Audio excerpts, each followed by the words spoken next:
তা আমি বুঝলাম না স্বচ্ছতার মধ্যে প্রবলেমটা কোথায়। আমি যদি স্বচ্ছ হইতে চাই, আমি যদি যে বরাদ্দ পাই এটা যদি আমি বলে দিতে চাই, বলি জনগণকে, তো এখানের মধ্যে এমপি হিসাবে আমি অপরাধটা কি করলাম? 350 জন এমপির মধ্যে 349 জন এমপি জড়িত, শুধু একজন ছাড়া। আমাদের এই হাউসের একজন মাননীয় সদস্য, নামটা বলতে চাই না, তিনি নতুন নির্বাচিত হয়েছেন। তিনি ফেসবুকে কিছু বক্তব্য দিয়েছেন, যে বক্তব্যটা আমরা সবাই এফেক্টেড। যেমন 1 নম্বর তিনি বলেছেন জনগণের উদ্দেশ্যে যে আপনারা কি জানেন এমপিরা কত বেতন পায়? তারা তো এটা বলে না, গোপন করে। তিনি বলেছেন যে 1,72,000 বেতন তিনি পেয়েছেন। মানে স্পিকার, আমরা কত বেতন পাই এটা তো লুগানি কিছু নাই, এটা ওয়েবসাইটে গেলে পাওয়া যাবে। দেন তিনি বলেছেন যে এই 3 মাসের মধ্যে, জানেন 3 মাসের মধ্যে আমি 28 কোটি টাকা পেয়েছি। 28 কোটি টাকা কিভাবে পেলেন? যে 3 কোটি টাকা পেয়েছেন গম টমের জন্য, আর 25 কোটি টাকা পেয়েছেন রাস্তার জন্য। তা আমার ইচ্ছা ছিল যে এমপি হইলে যেসব জিনিসগুলো আসলে প্রকাশ পাইনি, জাতির ভালো হয়, দেশের ভালো হয়, এগুলো আমি প্রকাশ করব। আমি এরই ধারাবাহিকতায় আমি যে কাজটা করেছি, এটা থেকে এমপি হওয়ার পর জননেত্রী শেখ হাসিনার যে সরকার, এই সরকার আমাকে যা যা দিয়েছেন আমি এগুলা প্রকাশ করেছি। আমি আগে নিজে আমি কখনো জানতাম না যে এমপিরা কত সম্মানী পান। আমি মনে করি এটা লুকানোর কিছু নাই, এটা বললে স্বচ্ছতা হয়। এটা আমি আমার বেতনের কথা বলেছি, আমি কত টাকা বরাদ্দ পেয়েছি। বরাদ্দ মানে হচ্ছে গিয়ে ওনারা বলছেন যে নগদ টাকা, আসলে বরাদ্দ তো এইটা চিন্তায় আসে কিভাবে যে এমপি নগদ টাকা পাবে। নগদ টাকার তো কোনো বিষয়ই না, আমরা তো ট্রাস্টি মাত্র, আমরা মানুষের সম্পদের ট্রাস্টি, আমাদেরকে মাধ্যমে বন্টন করা হবে। আমরা এই সম্পদের কোনো মালিকও না। ব্যাংকের যেভাবে ব্যাংক কর্মকর্তা যেভাবে আমার টাকা জমা নেন আবার আমার টাকা ফেরত দেন, কিন্তু ওনার হাত দিয়েই যায়, কিন্তু এই টাকার মালিক তো উনি না, উনি হচ্ছেন ট্রাস্টি। একই রকম আমি এমপি হিসাবে আমি ট্রাস্টি মনে করি। আর স্বচ্ছতার বিষয়ে আমি বলছি যে এত এত টাকা পেয়েছি। কিন্তু এইটা বিরোধী দলের চিফ হুইপ আমাদের এই চুন্নু সাহেব, মুজিবুল হক চুন্নু সাহেব, উনি স্পিকারের কাছে, আমাদের মাননীয় স্পিকারের কাছে উনি বিচার দিলেন। তো যেহেতু পয়েন্ট অফ অর্ডারে উনি বলেছেন, আমি উত্তর দেওয়ার সুযোগ পাই নাই। আমার প্রশ্ন হচ্ছে কি, উনি বিরোধিতা করবেন সরকারি দলের, কিন্তু উনি বিরোধিতা শুরু করছেন স্বতন্ত্র প্রার্থী। এবং কি বিষয়ে বিরোধিতা? উনি তো আরো খুশি হওয়ার কথা যে আমরা আমাদের হিসাব দেওয়া শুরু করছি।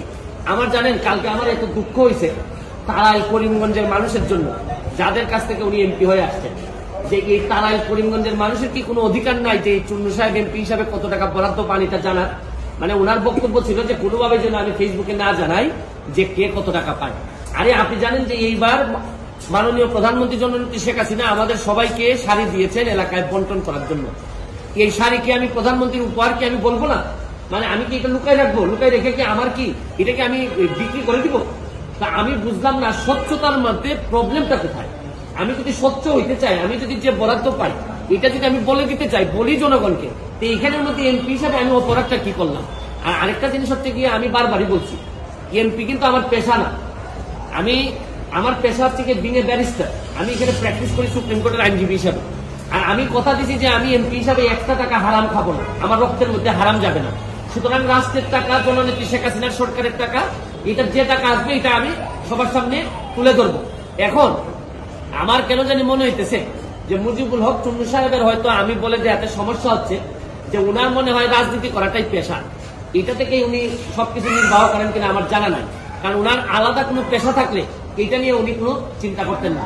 তবে কালকে উনি একটা বুদ্ধি করে কাজ করছেন, বাকি সব এমপিরা ওনার দলে টানার চেষ্টা করছেন যে 349 জন এমপির নাকি বদনাম হচ্ছে। আরে কি আশ্চর্য কারবার!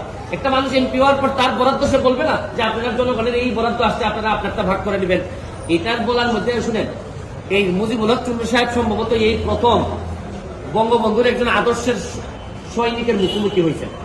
এর আগে হয়তো উনি ওইভাবে মিট করেননি, কারণ উনি তো হচ্ছেন গিয়ে একজন স্বৈরা শাসক, এরশাদের নেতা।